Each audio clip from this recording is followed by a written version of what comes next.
Miss Alice Elliott's biography goes well beyond what you will find inside of this program.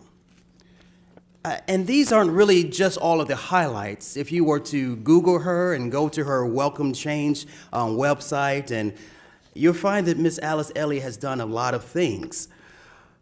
So I'm going to leave it to you to do a little bit more research, a little bit beyond the bio that's inside of this program, and then maybe pulling her coattails a little bit after the program, doing the reception, and talk with her. The stories that she tells through her film are stories that resonate across the world. But these stories, they captured her with the intent for her to do other things with it. You may call it a divine appointment, so to speak. And that is for her to use her skill in filmmaking so that we can learn more about such stories. Because, you know, even though we are bonded together from all over the world because of our devices, you know, our technology, yet it seems that we grow a little bit further apart when it comes to telling or learning each other's story. So at this time, I'm going to present to you Miss Alice Elliott. She is an Academy Award nominated filmmaker who came all the way down from cold New York City to join us down here in this unseasonably warm triangle of North Carolina to tell you stories through the lives of those who have touched her life. Miss Alice Elliott. When I was invited, I really considered it, coming here. And when it was explained to me that this was the Human Rights Commission, then I said yes, because I have struggled with my films to put them into film festivals that are human rights-based film festivals. And I was constantly rejected from human rights-based film festivals because people didn't consider disability rights a human right. And this sounds shocking, I know, and in the 10 years that I've been putting my films out, I have never once been accepted until very recently into a human rights film festival. And so I thought, this is an enlightened group. This is a group of people who understand this connection between human rights, disability rights, civil rights. And so that's one of the things that I'm looking at as I talk to you today about the ADA and about my work. That my subjects in my documentaries have actually educated me. I didn't come to filmmaking to make films about people with disabilities or about disability rights issues. I came to tell good stories, and so I had a number of opportunities presented to me which I could then take. And the people who are in my films really asked me to make a film about them. As a fellow filmmaker once told me, we don't choose our subjects choose us. And that has really been my journey. So I wanted to talk a little bit about the ADA and how the ADA has affected my work and the work of the people that I have made films about. I think the ADA is a series of achievements, and the celebrations that have been happening in this last year have been very exciting to participate in. And I think of the changes that I've seen in my lifetime, and I know that others of you have also witnessed these changes. And the ADA, as you know, was signed July 26, 1990, and I think some of us remember when the Civil Rights Act was passed in 1964. And when the disability rights movement made injustices that are faced by people with disabilities visible to the American public and to politicians. And so this required getting over, as what you refer to, this out of sight, out of mind attitude that segregated people with disabilities. And it also had many parallels with the civil rights movement. that there is a kind of protectionism that had happened, a kind of paternalism toward people with disabilities. And then there was also the fear of people with disabilities, this inexplicable, why are there people with disabilities? And so one of the things that the ADA did was to bring this out into the light. And like civil rights activists who sat at segregated lunch counters and refused to move to the back of the bus, people with disabilities sat in federal buildings, they obstructed the movements of inaccessible buses, they marched through the streets to protest injustice. And like the civil rights movement before it, the disability rights movement sought justice in the courts and in Congress. So I'm always curious about how do these changes happen? You know, they seem far away sometimes. And why was there such a long delay between the Civil Rights Act of 1964 and the ADA of 1990? And where did the ADA come in on this? And I think, as many of us know, that Rosa Parks didn't just decide to sit in the front of the bus. This wasn't just a spontaneous event that occurred. The Rosa Parks was actually trained here in North Carolina to be an activist, and that this was part of a movement, and she was chosen in a way to step forward and to take on this responsibility. And that has also been true in the disability rights movement, that it has been a strategic movement, and it started with a profound and historic shift that occurred in policy in 1973. That was 9 years after the Civil Rights Act, and it happened with the passage of a very sexy titled law called Section 504 of the 1973 Rehabilitation Act. Now, isn't that a great thing to remember? But it's true. It was a huge and major change, and it banned discrimination on the basis of disability by recipients of federal funds. And so that was a real turning point, because previous laws had banned discrimination on the basis of race, ethnic origin, or sex discrimination. But here we had this very important change for the first time. And so it helped prevent the exclusion and segregation of people with disabilities, and it named it as discrimination.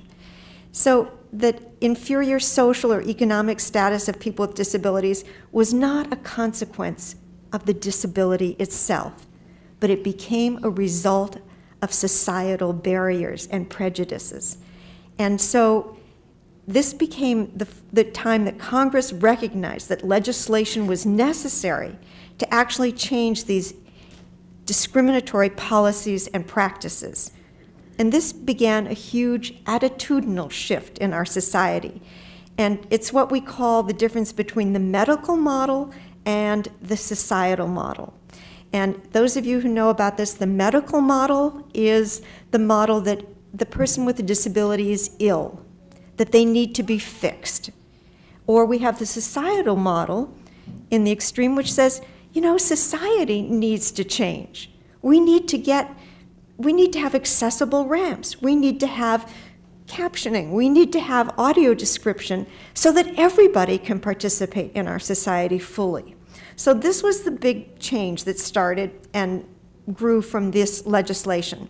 And the second major thing was that people with disabilities were seen as a legitimate minority, that they were subject to discrimination, deserving of basic civil rights and protections, and this became a class status. It was a concept that was critical in developing the idea of a movement and advocacy.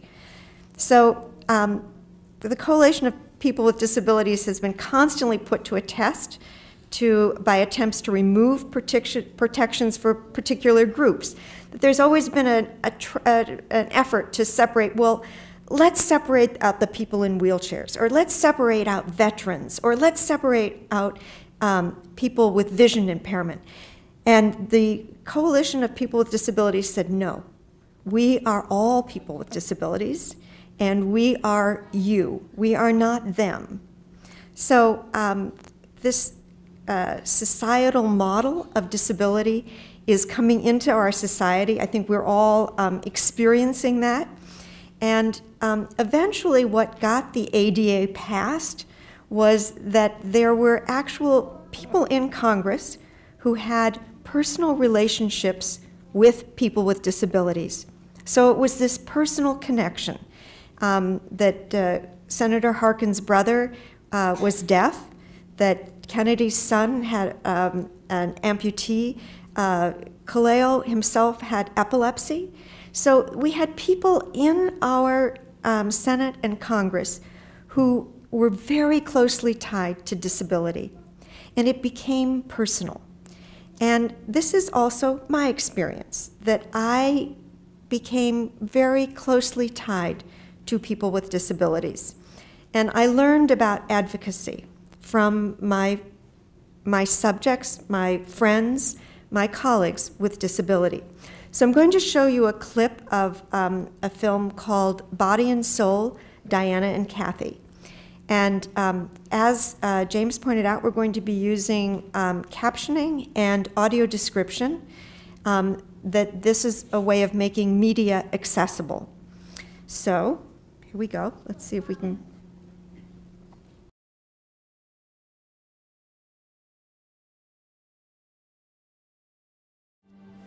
It's crazy. We can't go on no trip. We can't go on vacation.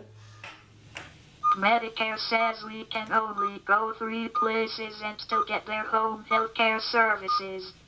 Medical appointments, haircuts, church. It's crazy. I tell you, it's crazy. I know we aren't supposed to go out of the house to lobby, but we are doing it anyway.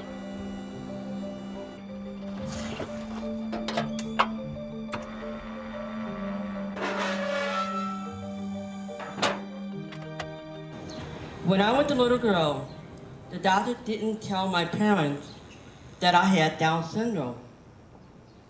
And they could not accept my disability. When I was 5 years old, they didn't have special classes at that time. But I had to learn how to do a lot of this on my own. So later on, my dad started hitting me with the Waker handles and almost broke every bone in my body. So they put me in a 3-point nursing home for 4 years. You've got to fight for your own rights. You can do it. I have been Kathy PA for 37 years. If Kathy and I can do it, so can you. Do it.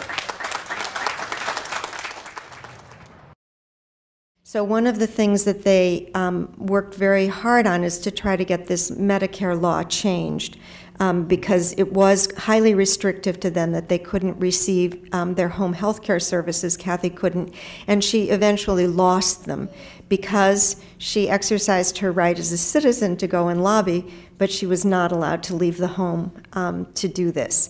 And so it was ironic, but very sad and complicated. So working with Diana and Kathy was really a transformative experience for me in terms of learning about exercising my rights and the power of the individual to do this. So that's one part of the ADA is advocacy. And the other part that I learned from making my other film is the part about inclusion. And so I'm going to show you now a second clip from my film, The Collector of Bedford Street. Compassion means to be kind. To be kind, very good. To be kind to whom? To people. Yesterday? I don't know what's yesterday. Tell me. Yesterday was, Today? no, yesterday was Wednesday. But what does the word itself mean? I don't know. I gave up in school. When they left me back, I was despondent, and it's hard for me.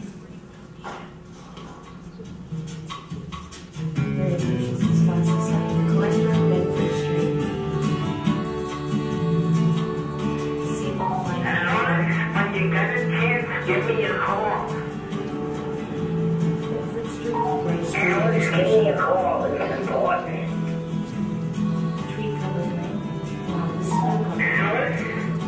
This is Larry. Are you going to shoot me this week? Buckets on the street. Larry's smiling, wearing a darker glasses. A better tree in front of a brick.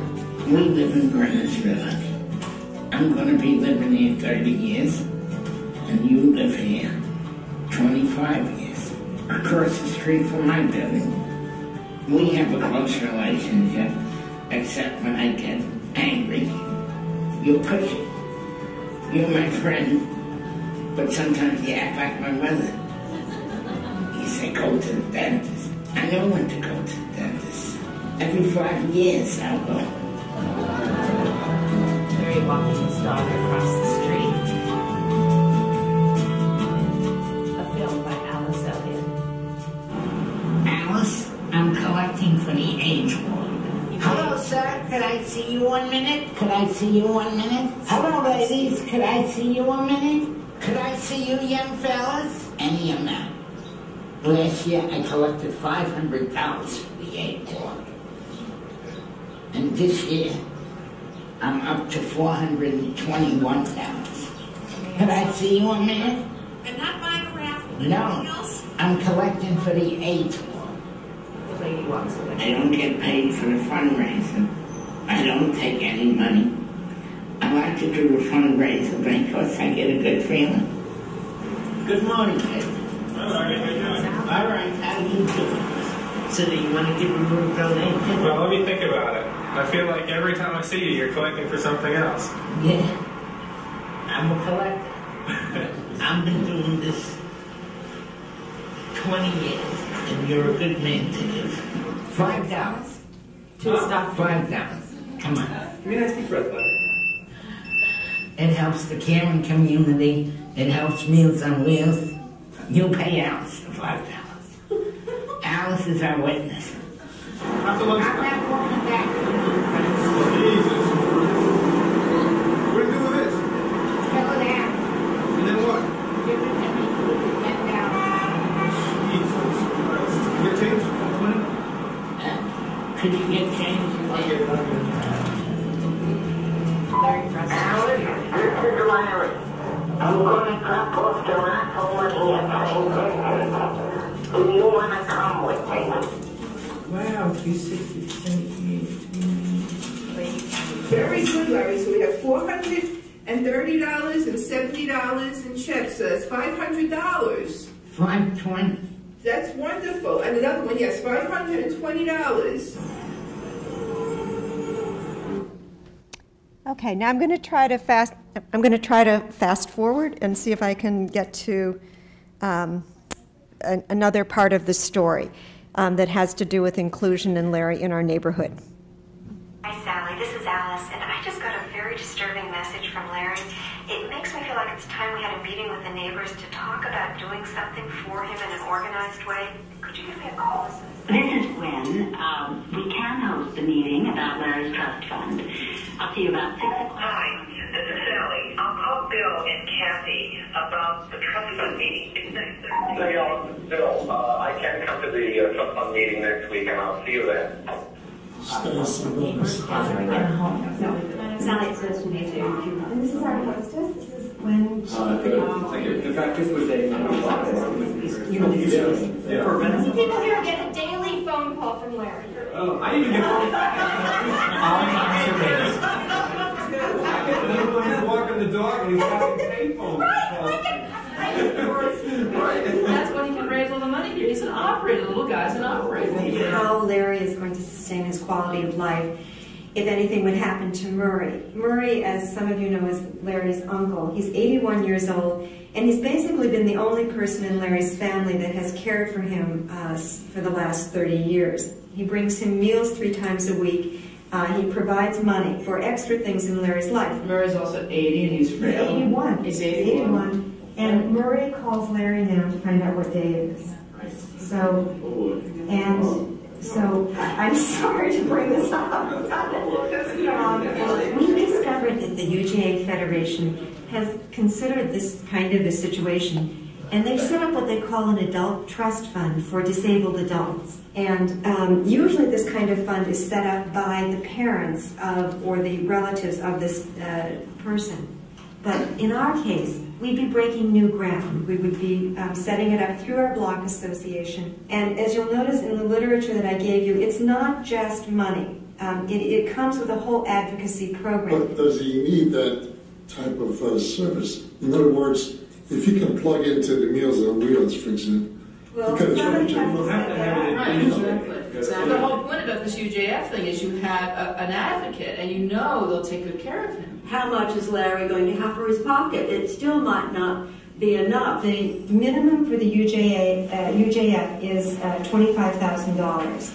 And this is, again, always a minimum. But the bottom line is we want to find some way to help Larry. That's well said. Hi, Ellen. Bill, I've got great news. I totaled up the contributions we got, and we can set up the trust fund right away. Talk to you later. So on. All right. Larry, Alan, this is Sally. I spoke to Larry's advocate, and she said that to get government benefits, he has to take an IQ test. He's very worried about taking it. Could you call him? Larry in the back of the taxi.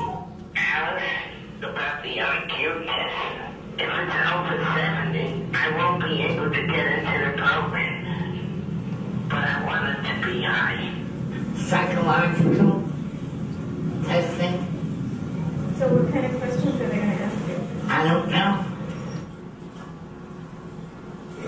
I'm going to ask you now to do these pictures, like this. I show you. And give you some blocks. White and red. That would look the same as white. Okay, so I'm going to pause there because this deals with the other theme that I was talking about, which was inclusion, and that Larry created a great deal of what we call social capital in our neighborhood, that he raised money for years for the Block Association. Over the course of his life, he probably raised over $500,000. And so this is a man who lived at the poverty level. And so among the other things I learned from Larry is about philanthropy. I learned that you don't have to be wealthy to be a philanthropist. You just have to be willing to ask. And Larry was our glue in our neighborhood. He kept us all connected. And as you can see, it was a time before cell phones because he used the payphone a great deal. And he was a unique and remarkable character in that way. And our community wanted to do something for Larry, for everything that he had done for us. So I don't advocate that this is a one-size-fits-all solution or a way that everyone should handle everyone with a disability. That this man had a specific, unique relationship with our community, that we reached out to him and made an effort to thank him, to include him for the work that he had done for us. And so this was a very specific situation. In wrapping up this part of the program, I always like to point out that people with disabilities are the largest minority in the world. It is a group that any of us can join at any moment, and that 1 out of 5 people now living near you has a disability, and that even without the baby boomers, we have 15 to 20% of the people in the U.S. have disabilities. And one of the things I think we all recognize is that the them is actually us. And I think one of the things that we all feel is that when, I like to finish with a quote by the Reverend Jesse Jackson, who said, "When everybody could play, the games got better. And when anyone can live and work and play anywhere, then our communities all get better and stronger." And so disability advocacy is really advocacy for all of us. So thank you very much.